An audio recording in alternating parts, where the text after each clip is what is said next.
당신은 하나님의 언약 안에 있는 축복의 통로, 당신을 통하여서 열방이 주께 돌아오게 되리. 할렐루야. 당신은 하나님의 언약 안에 있는 축복의 통로, 당신을 통하여서 열방이 주께 예배하게 되리. 할렐루야. 그 하나님께서 우리에게 풍성케 내려주실 줄 믿습니다. 우리 하나님께 영광의 박수 올려드립니다. 할렐루야. 여러분들도 축복합니다. 사랑합니다. 기도하겠습니다. 하나님 감사합니다. 오늘도 하나님이 주신 생명의 말씀을 받아 우리가 큰 은혜 가운데 새로운 정말 길을 여는 그런 축복의 시간이 될 수 있도록 은혜 베풀어 주시옵소서. 예수 그리스도의 이름으로 기도하옵나이다. 아멘.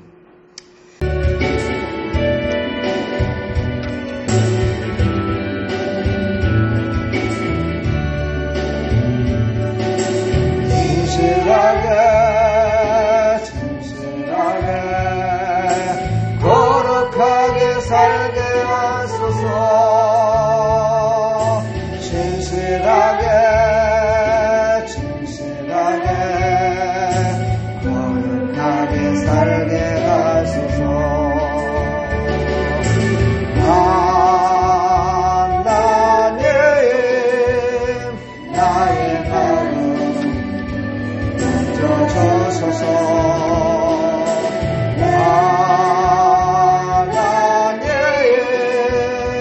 나의 영혼 새롭게 하소서.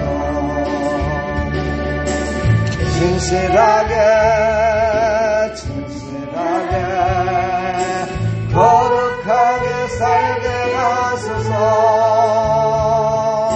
진실하게 거룩하게 살게 하소서.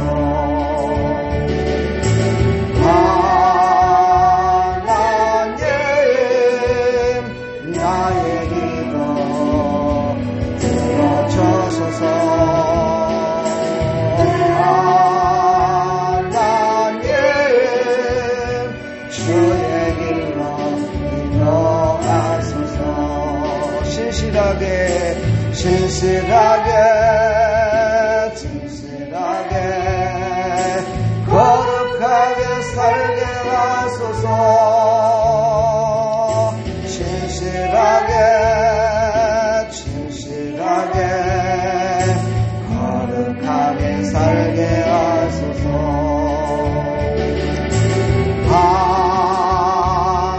하나님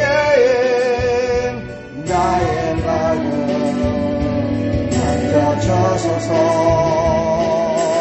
하나님 나의 영혼 새롭게 하소서. 진실하게 거룩하게 살게 하소서. 진실하게 거룩하게 살게 하소서. 하나님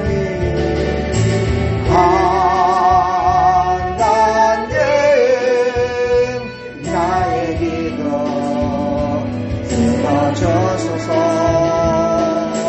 하나님 주의 길로 인도하소서.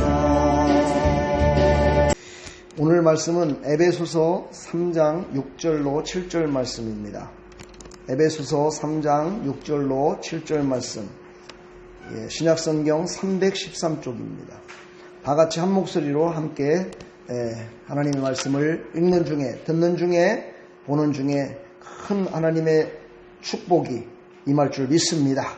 다 같이 보겠습니다. 시작. 이는 이방인들이 복음으로 말미암아 그리스도 예수 안에서 함께 상속자가 되고 함께 지체가 되고 함께 약속에 참여한 자가 됨이라. 이 복음을 위하여 그의 능력이 역사하시는 대로 내게 주신 하나님의 은혜의 선물을 따라 내가 일꾼이 되었노라. 아멘. 하나님, 이 복음이 그의 능력에 역사하시는 대로 하나님의 은혜의 선물을 따라 일꾼이 되어 귀하게 쓰임받는 사람이 됐다고 사도 바울을 통해서 우리에게 들려줬습니다. 우리도 이 음성을 듣게 해주시고 하나님 기쁨이 될 수 있도록 도와주옵소서. 예수 그리스도의 이름으로 기도하옵나이다.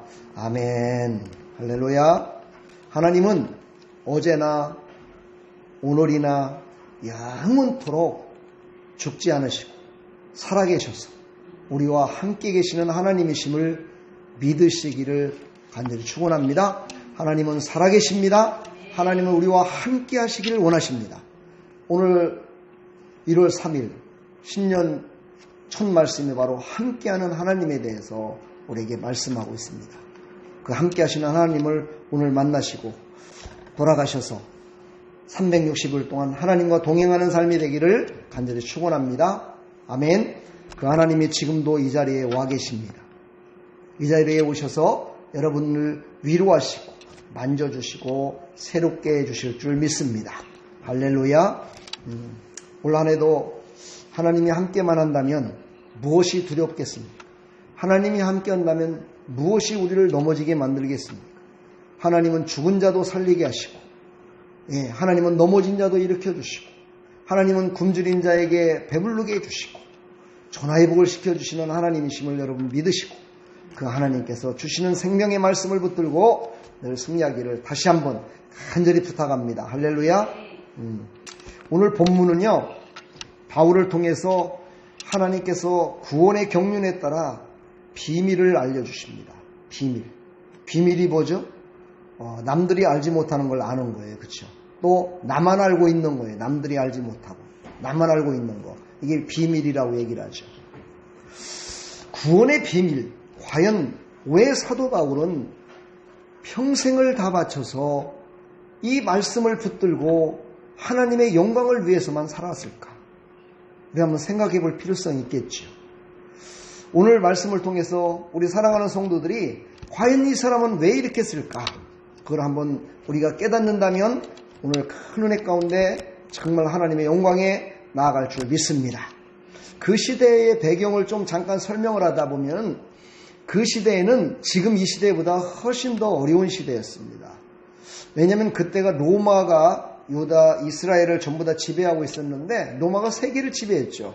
그 지배하고 있었는데 그 중에 왕 가운데 로마 시대에 네로 황제라고 하시잖아요.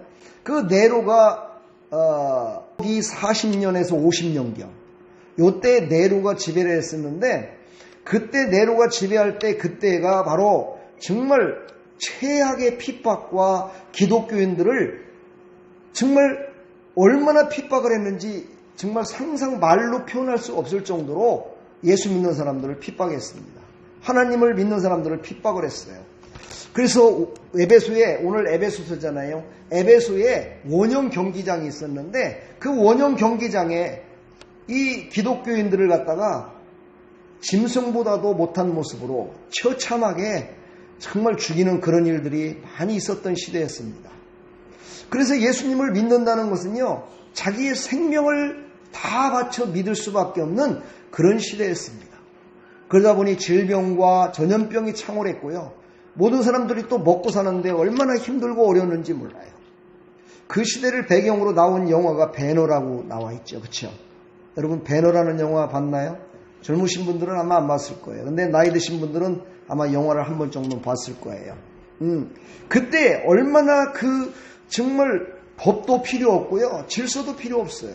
그냥 왕의 말 한마디면 생명이 왔다 갔다 하고, 말 한마디면 그냥 죽을 자도 살아나는 그런 권세를 가진 것이 바로 그때 로마 황제였습니다. 근데 그들이 그렇게 자기네들 마음대로 모든 것들을 다스리며 이렇게 살아가는데요. 그들은 그보다도 더 큰 쾌락을 요구했고요. 그들은 그거보다도 더 재미있는 일들을 막 찾기 시작했어요. 그러다 보니까 거기에 기독교인들이 딱 걸린 겁니다. 그래서 그 원형 경기장 같은 데에 기독교인들을 발을 채워놓고 손을 묶어놓고요. 그 원형 경기장에 탁 내놓은 다음에 한 3일에서 일주일 정도를 굶긴 사자를 갖다가 풀어놓습니다. 그래갖고 그 사자와 함께 싸워서 이기는 사람은 사는 것이고 그렇지 않은 사람은 그냥 사자의 밥이 돼버리는 거예요. 그것을 보면서 그 원형 경기장에 앉아있는 모든 사람들이 박수를 치면서 힐낄낄거리면서 그렇게 지냈던 시대가 바로 이때였습니다. 그러니 사도 바울이 지금 이 말씀을 하는 지금 이걸 기록한 이때 얼마나 고통과 아픔 가운데 있었는지 알 수가 있겠죠. 그리고 또한 사도 바울은요, 이 성경 이 말씀을 기록할 때 감옥에 있었습니다. 로마 감옥에 있었어요. 그래서 그 감옥에서 얼마나 고통 가운데 있었는지 몰라요. 지금과 그때의 감옥은요, 전혀 다릅니다. 지금 감옥은 그래도 따뜻한 정말 바닥이 있고 그런 데서 잔다고 하더라고요. 가보진 않았지만. 근데 그 시절의 감옥은요, 어땠어요? 지하에 있었어요. 왜냐하면 죄수들이 도망갈까봐. 지하에 있었고요. 물이 줄줄줄 흘렀고요. 바퀴벌레 같은 벌레들이 막 줄줄줄 다녔고요. 그리고 또 그냥 놔두는 것이 아니라요. 그 차가운 곳에 발에는 족쇄를 채우고 손에도 지금 같은 수갑을 채워가지고 꼼짝 못하게 하고 매일같이 불러내서 채찍으로다가 때렸습니다.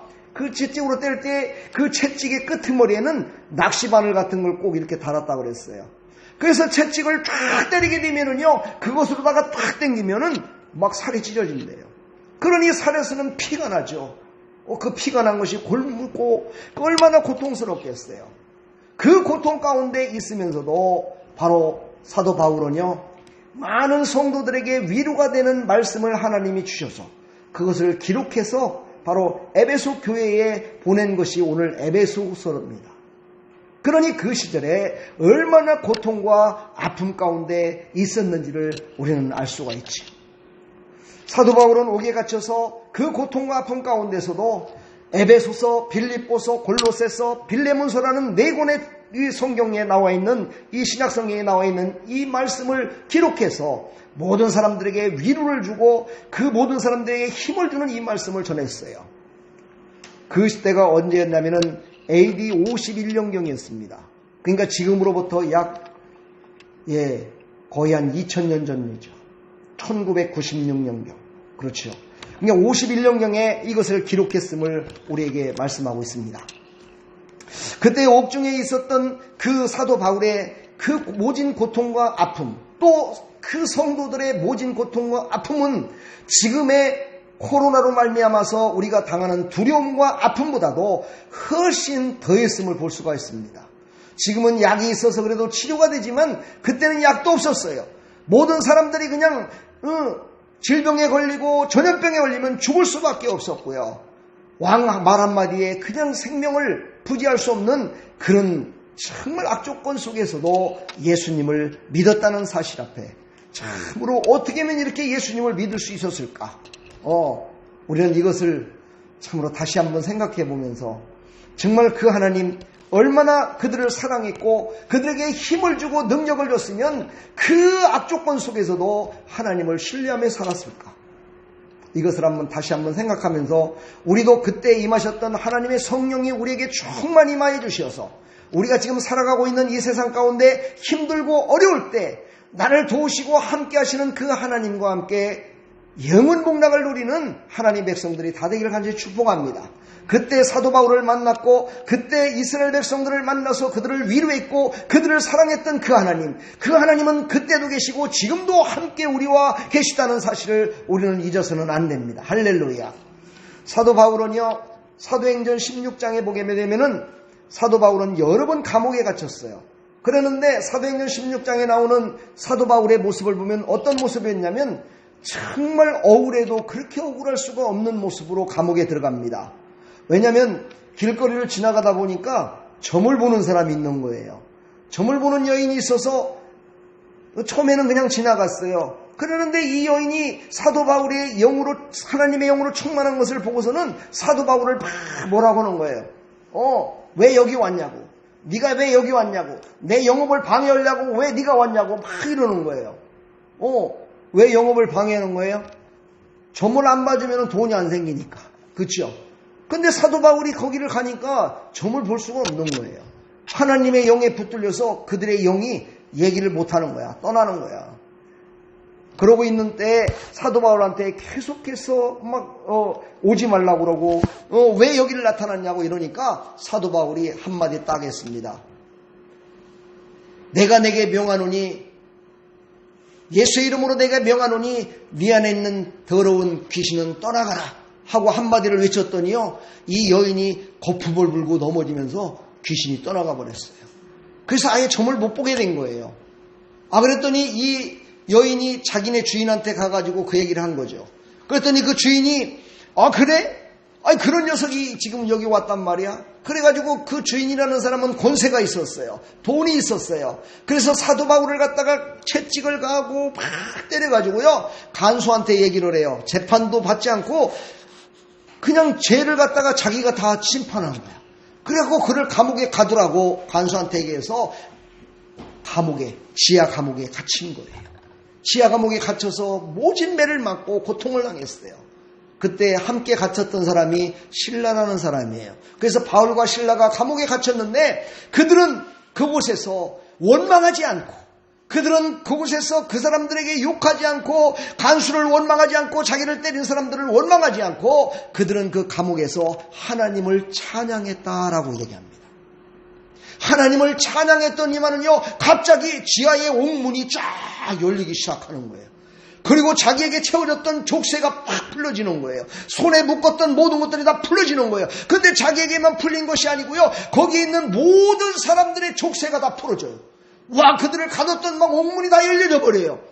이것을 간수가 보고 깜짝 놀래가지고 이 어찌 된 노릇인가 해가지고요, 옥문이 열렸고 저랬으니 이 간수가 생각하기를 죄수들이 다 도망갔으니 나는 이제 죽을 수밖에 없다. 그래갖고 자기의 칼을 빼서 자기가 자결을 하고 딱 하는 순간에 사도 바울이 잠깐 죽지 마시오. 우리는 절대 한 사람도 밖에 나가지 않았습니다. 그러면서 그에게 칼을 뺏어서 그에게 얘기합니다. 주 예수를 믿으라. 그리하면 너와 집이 구원을 얻으리라. 이 아주 유명한 말을 그 간수에게 얘기합니다. 간수는요, 너무너무 정말 그 말씀에 은혜가 돼가지고 사도 바울을 데리고 자기네 집으로 갔다고 그랬어요. 먹을 것을 많이 주고 몸을 씻어주고 다 한 다음에 사도 바울 보고 우리 가족들도 다 예수님을 믿게 해주십시오. 그래갖고 그곳에서 그 가족들에게도 다 예수님을 전하고 그들도 다 예수 믿게 만들었어요. 할렐루야. 그리고 나서 사도 바울을 갖다가 다시 감옥으로 데리고 온 거예요. 그래갖고 감옥에 나는 못 나간다. 나는 감옥에서 절대 나갈 수가 없어. 그러면서 사도 바울은 나를 붙들어 이곳에 집어넣은 그 사람이 나에게 사과하지 않으면 나는 나갈 수 없다. 그러면서 감옥에서 버티고 있는 거예요. 그러면서 거기에서 사도 바울이 딱 한마디를 해요. 나는 내 국적이 로마 국적을 갖고 있다. 이 말을 해요. 그 시절의 로마 국적이라는 것은요, 세상을 지배하는 그런 큰 힘을 가진 로마기 때문에 로마 백성들을 잘못 건드리면은요, 그냥 바로 그 자리에서 죽습니다. 큰일 납니다. 로마 사람을 건드리면.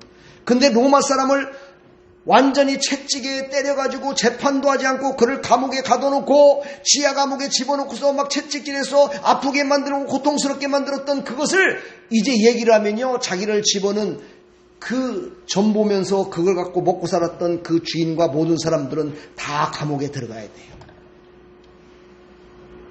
사랑하는 여러분, 저는 이것을 통해서 저는 깨달은 바가 뭐냐면요, 하나님이 바울을 얼마나 사랑하시냐, 그 전보던 그들까지도 다 구원하여 그들이 다 하나님의 백성을 되게 만들려고 그들을 징계하지 않고 그들에게 예수 그리스도를 전했던 바울의 그 모습을 보면서 참으로 우리는 그 고통 가운데 조그마한 고통이 오면 욕하고 짜증내고 힘들어하고 넘어지고 좌퇴하고 나에게 조금만 손해가 되면은 그것을 보면서 그 사람을 정죄하면서 나가는 이 세상의 많은 사람들, 또 이 땅에 살고 있는 우리 기독교인들. 아니, 남들이라고 볼 수 없죠. 나부터 그래. 나부터도 조금만 손해보면 그것을 가지고 윽박질르고, 그것을 가지고 나는 아니다, 너만 왜 그렇게 잘못했냐고 남을 정죄하는 그런 모습들. 그러나 사도 바울은 자기를 그렇게 때리고 자기를 그렇게 아프게 했던 그 사람들을요, 절대 때리지도 않고, 왜 그들을 정죄하지도 않고 그들을 용서하면서 그들을 구원받게 만드는 일에 쓰임받은 사람이 바로 사도 바울이었습니다.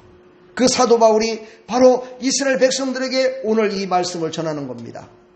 이방인들이 복음으로 말미암아 그리스도 예수 안에서 함께 상속자가 되리라.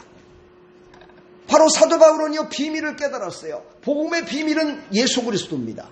그러나 그 예수 그리스도가 할 수 있는 일들은요, 우리가 생각하는 그런 자그마한 일들이 아니고 전 세계의 모든 것들, 모든 문제도 다 해결해 주실 수 있고, 없는 자에게는 풍성하게 주실 수도 있고, 죽은 자를 다시 살릴 수도 있는 능력 있는 분이 바로 예수 그리스도임을 그는 깨달았다는 사실이에요.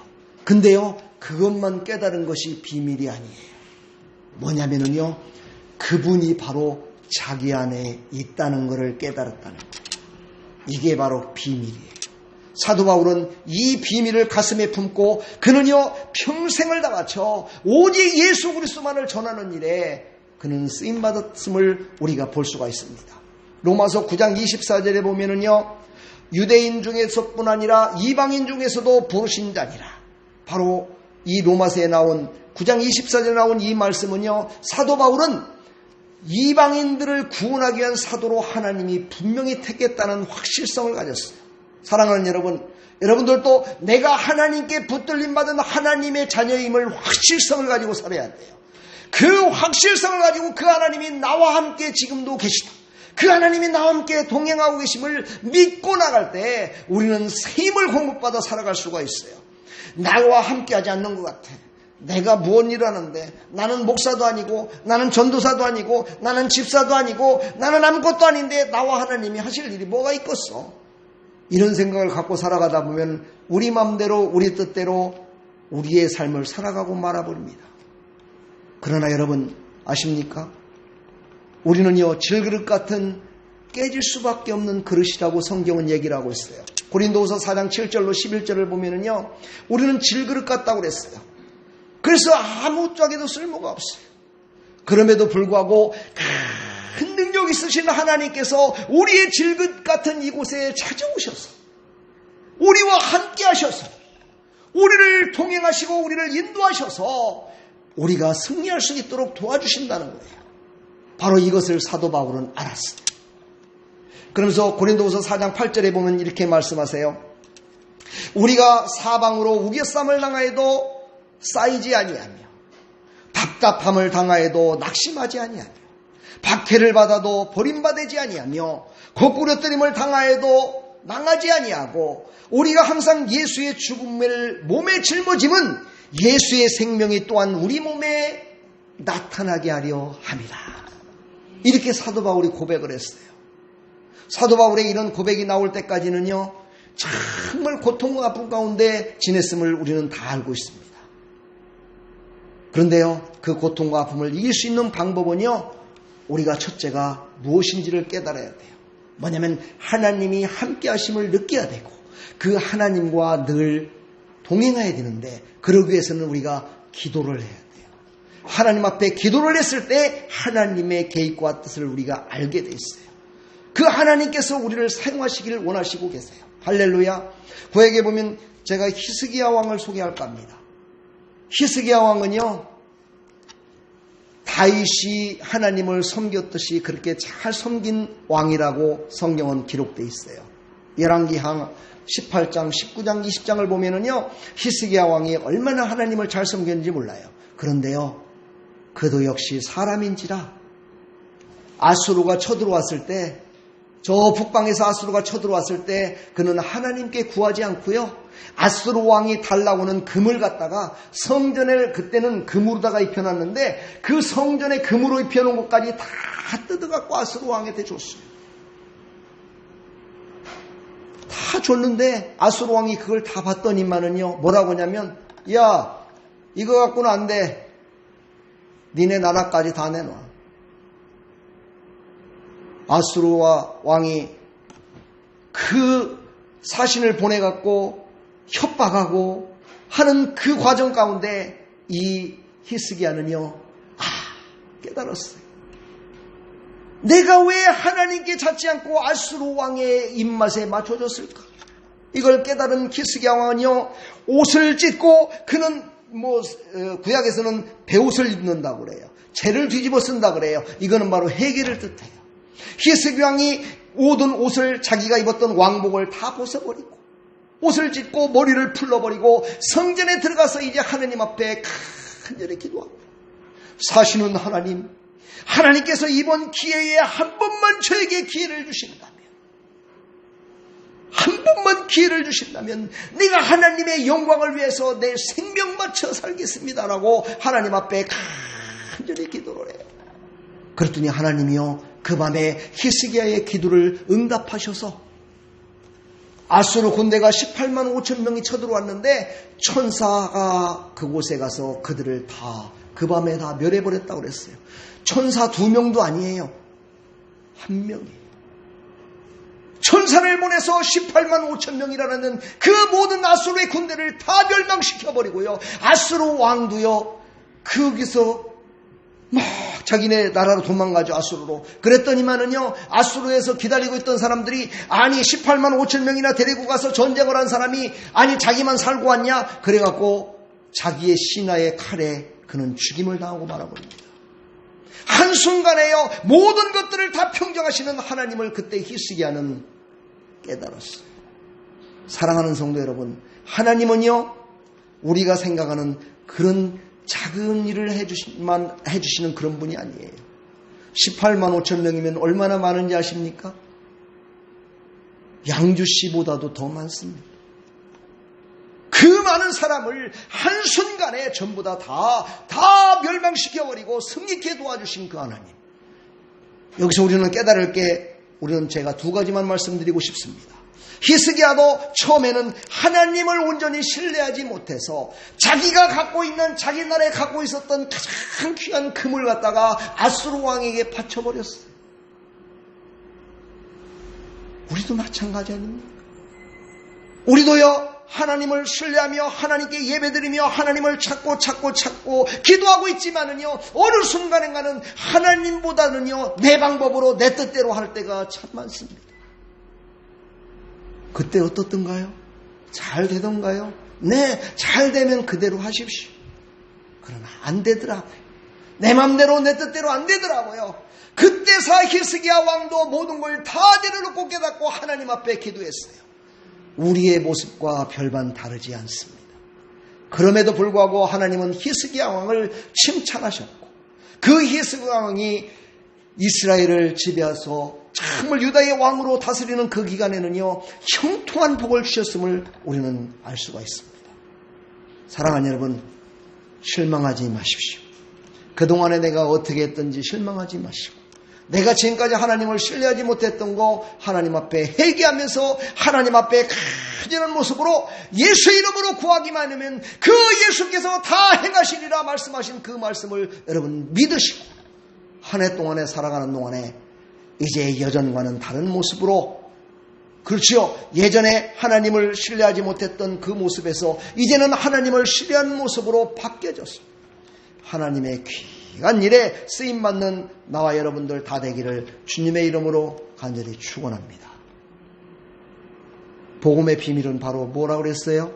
사도 바울을 통해서 그 역사하시는 하나님, 18만 5천 명을 단 하룻밤에 다 물리치신 그 하나님, 우주 만물을 창조하신 그 하나님, 그 하나님의 영이 내 안에 계셔서 나를 통해서 그 하나님의 일을 대신케 해주심에 감사해서 나를 사랑하시고 구원하시고 나를 천국 백성 만들어준 것만도 감사한데 이제 그 하나님이 나와 함께 계셔서 하나님이 하실 일을 나를 통해서 하시는 그 하나님께 너무너무 감사해서 그것으로 끝나는 것이 아니라 내가 이 세상을 떠나서 이제 하늘나라에 갔을 때 하나님 곁에 섰을 때 잘했다 칭찬받는 상급을 받을 것을 하나님이 알려주셨기 때문에 그는 끝까지 하나님의 영광을 위해서만 살아갈 수 있었음을 우리가 알 수 있습니다. 사랑하는 여러분, 우리는 그 비밀을 오늘 들었습니다. 아니 예전부터 알고 있었는지 모릅니다. 그러나 이 시간 다시 한번 성령께서 우리에게 말씀하신 그 복음의 비밀, 하나님이 나와 함께 하신다는 비밀, 내 안에 계셔서 나를 통해서 하나님의 뜻을 이루시겠다는 그 비밀, 이거를 꼭 붙드시고 한 해 동안에 여러분의 가는 발걸음 여러분이 하는 손으로 하는 모든 것, 머릿속으로 생각하는 것들, 여러분들이 행하는 모든 것들에 하나님의 영광이 귀하게 드러나기를 주님의 이름으로 간절히 축복합니다. 축복합니다. 사랑합니다. 여러분. 그 하나님을 사랑합니다. 여러분들을 사랑합니다. 축복합니다. 예, 하나님이 함께 하셔서 승리케 도와주실 줄 믿습니다.